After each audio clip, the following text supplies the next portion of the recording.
coba pergi ke tempat satu bambu unik, namun kita harus melewati jalan terjal seperti ini. Kita harus hati-hati. Nah, ini jalan menuju ke arah sana. Baik,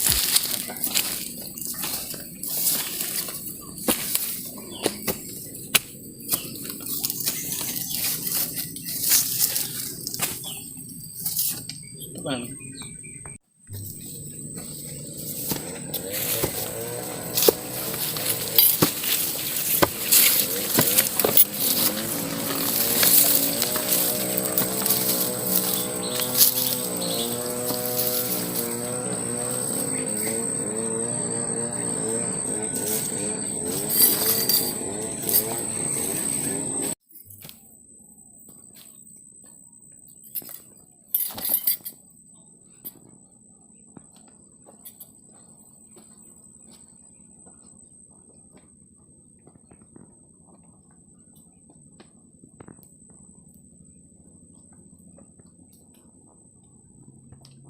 Ah, itu.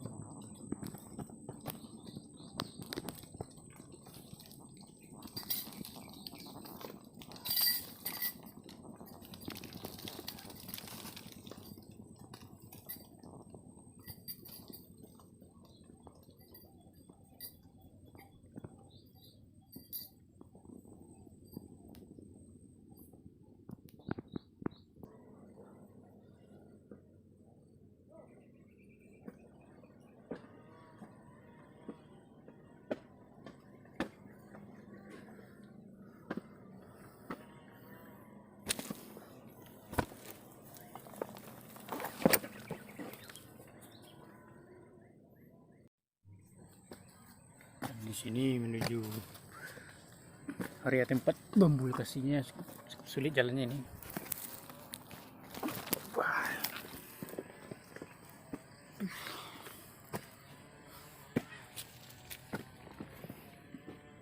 Itu jatuh ke bawah ini itu.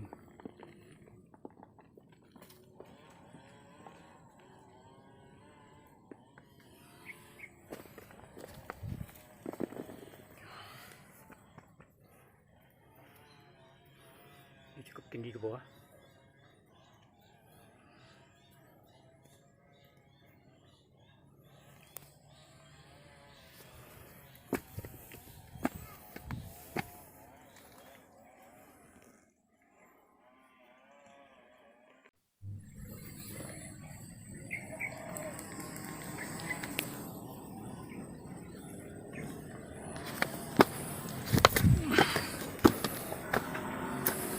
Nah, mungkin kita akan istirahat dulu sejenak di sini ya.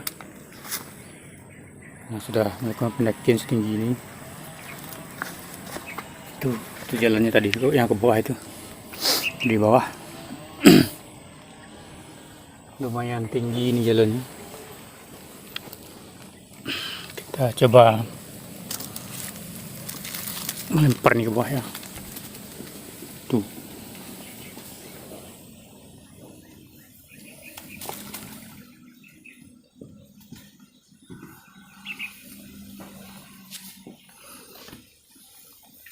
Tuh melemparnya ke bawah.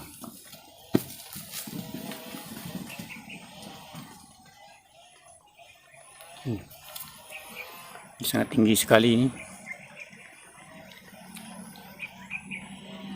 Sekarang kita di sini berhenti dulu sejenak ya.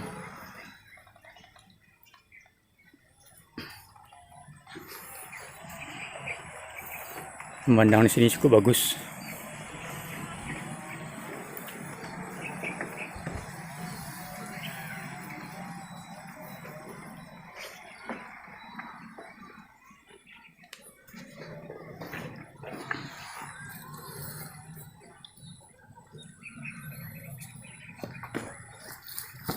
Kita lalu ganti di sini. Nah, kita lepaskan dulu beban kita ini. Nah.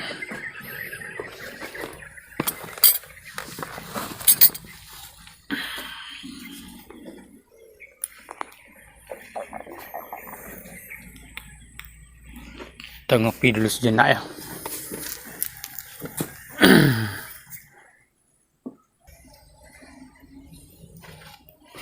Kita ambil sini.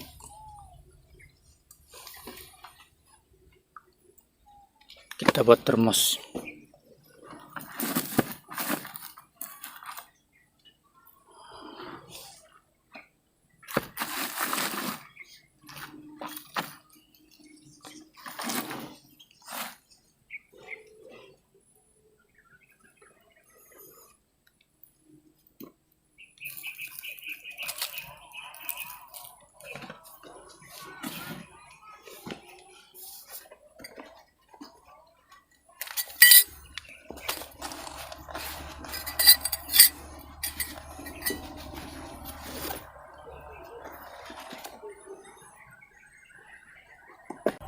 Kita buat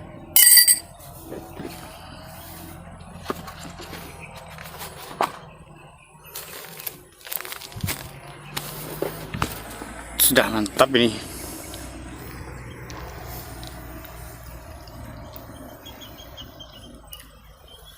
Nah,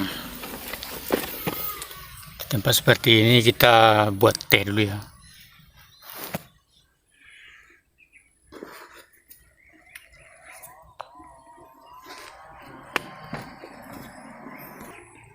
Nah, kita coba buat teh dulu.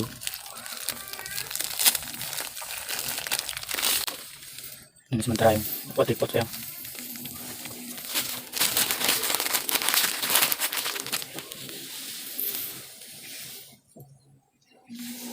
Gulanya secukupnya saja. Kita ngeteh dulu. Sambil sejenak kita ngeteh dulu. Mantap. Di atas bukit kita ngeteh dulu ya.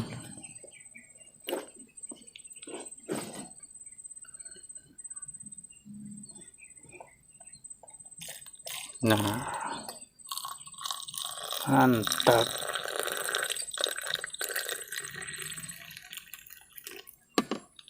Ngeteh dulu lur. Sebelum kita pembolangan kita ngeteh dulu lur.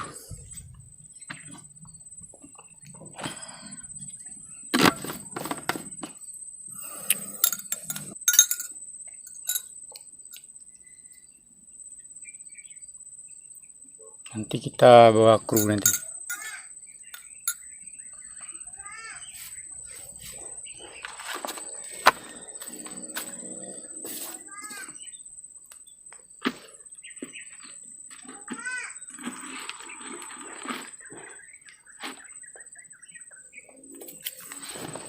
Mantap. Kita ditemani dengan secangkir teh. Dengan pemandangan yang sungguh menakjubkan sekali.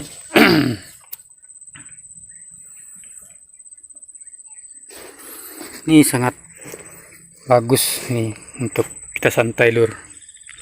Sebelum kita melakukan pembolangan, kita rileks dulu sejenak di sini ya. Kita ngeteh dulu. Ya lur, teh masih panas ini.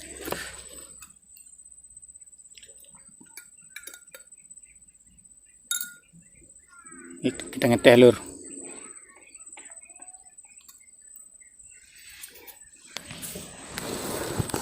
Mantap. Nah, kita coba ngeteh dulu. Ngeteh dulu lur. Kurang lebih 500 meter lah. Kita lihat dulu kondisi di sini. Kondisi alam di sini. Kita sekarang berada di ketinggian yang lumayan tinggi ini lur. Demi memburu sebuah bambu unik. Nah, ini sebenarnya hobi ini, bukan sebuah paksaan atau dorongan. Ini adalah hobi semata ini. Itu memburu bambu-bambu unik. Jadi bagi sobat semuanya, sedulur semuanya dimanapun berada, yang hobi bambu unik itu banyak sekali. Salah satunya saya sendiri. Saya ini hobi bambu unik dari kecil, karena pertama dari paman, kakek, ya banyak koleksi bambu uniknya, sehingga karena seiringnya waktu, karena berbaur dengan bambu kan, jadi saya juga terlibat dengan bambu unik, hobi.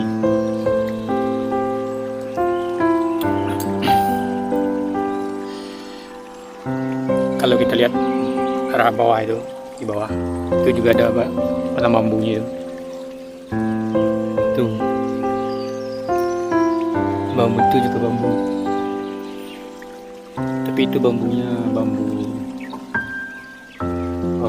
apa namanya, sarik, namanya sarik, bulu sarik gitu. Di tempat lain apa namanya itu saya juga kurang paham ya, karena lain tempat atau lain daerah.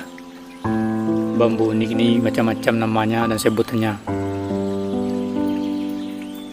Selain nama dan sebutan yang lain-lain, itu tergantung dengan unsur kepercayaan dan kebudayaan turun-temurun nenek moyang leluhur.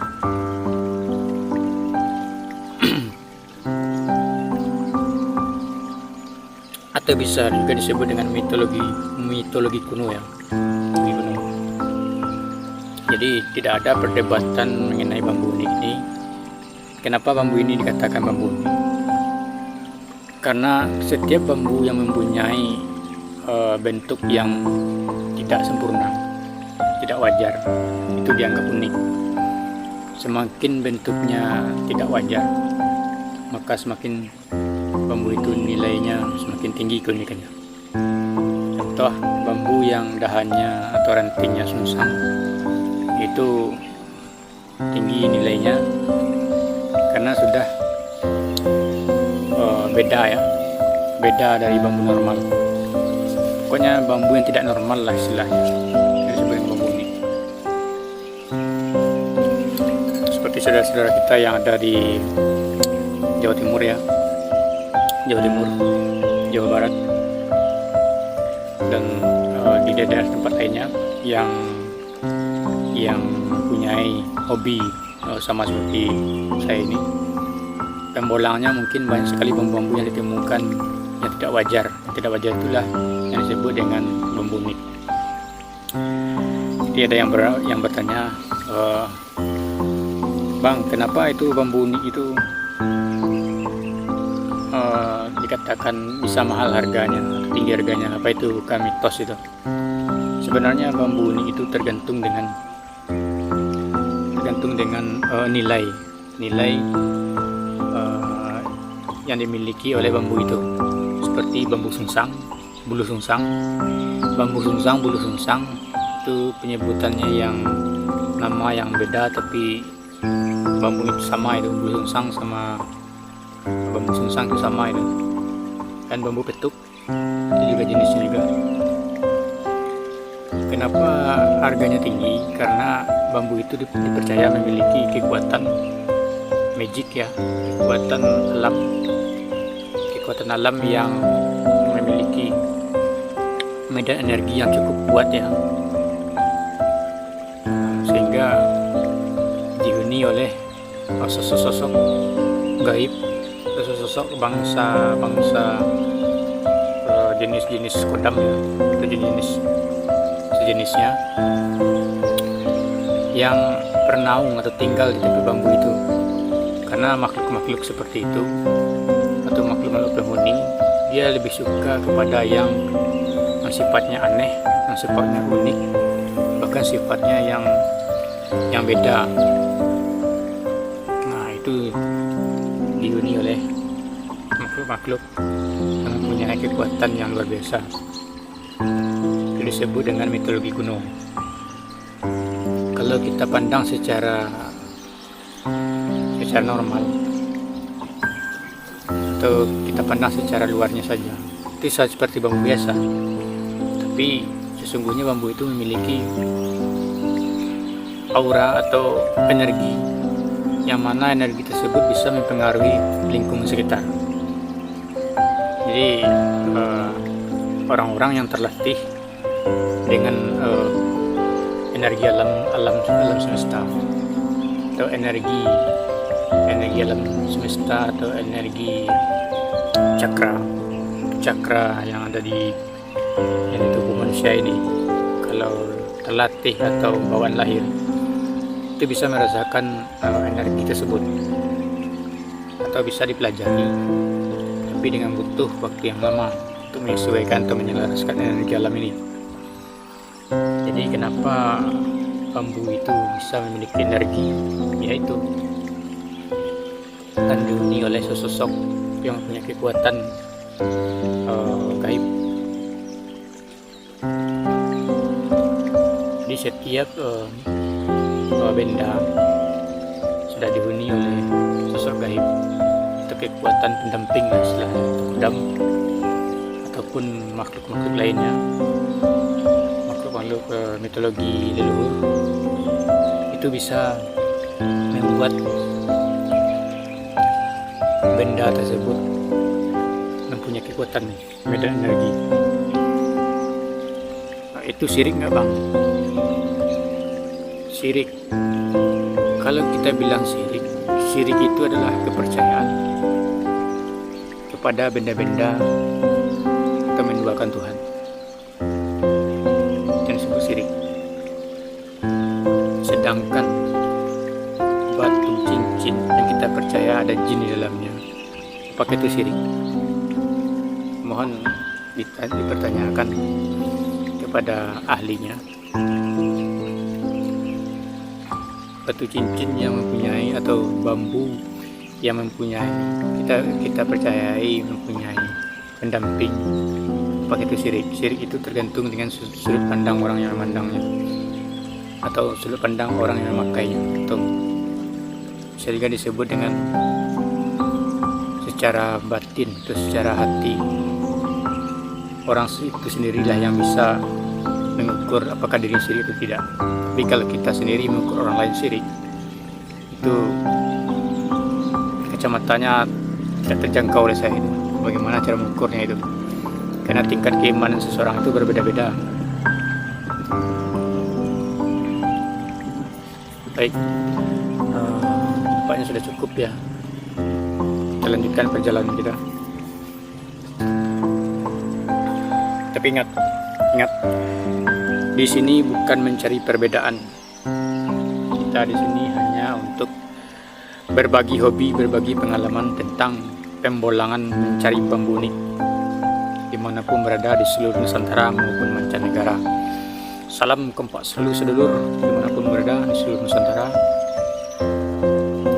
Mari kita lestarikan bambu-bambu unik. Kita lestarikan budaya Indonesia. Bagi pecinta bambu unik, mari kita melakukan pembolang dimanapun berada. Kita kumpulkan bagaimana bambu ini itu di suatu daerah itu, di mana kelebihannya atau di mana keunikannya yang paling menonjol. Nanti setelah kita dapat, baru kita explore ya, kita satukan. Sampai sekarang saya belum bisa mengambil bambu unik.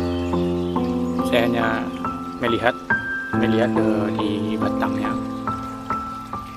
Setelah itu saya lihat kalau bambu itu cukup unik, baru saya potong. Tapi kalau bambu itu uniknya 50% ke bawah, saya biarkan saja. Tapi kalau sudah bambu unik seperti bulu sungsang atau bambu petuk, baru saya potong itu. Kebanyakan teman-teman semua yang dari sana, bang, kenapa itu bambunya hanya dilihat-lihat saja bang, nggak diambil? Ya, saya hanya mengambil yang paling unik dari sekian unik. Seperti dalam pencari pembolang saya ini, tujuan saya ini mencari bambu bulu sungsang, bambu petuk. Bambu petuk itu jarang terlihat oleh mata manusia normal ya, karena sudah dilindungi oleh medan energi kosmik, sang sang penunggunya ya, sehingga kalau kita tidak membuka portalnya itu tidak ketemu. Nah, kecuali didatangi melalui mimpi, itulah membunuhnya. Mari kita lanjutkan perjalanan kita minum dulu.